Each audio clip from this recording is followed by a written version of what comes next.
मेरे कौम के भाइयों, अगर चाहते हो कि दुनिया का ये अजाब टल जाए, अगर चाहते हो कि आखिरत के बड़े अजाब से बच जाओ, तो कुरान तुम्हें दावत देता है,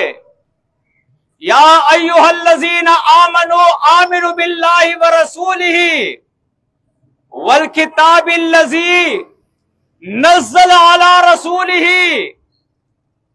ए ईमान का दावा करने वालों, ला इलाहा इल्लल्लाह पढ़ने वालों, आप कुरान देखे, यहूद और नसारा से नहीं कहता है, हिंदुओं से नहीं कहता है, कहा या अय्युहल्लज़ीना आमनू, ओ मोमिनो ईमान वालो, आमिनु बिल्लाहि व रसूलिही वन नूर वल किताबिल्लज़ी नज़्ज़ल अला रसूलिही,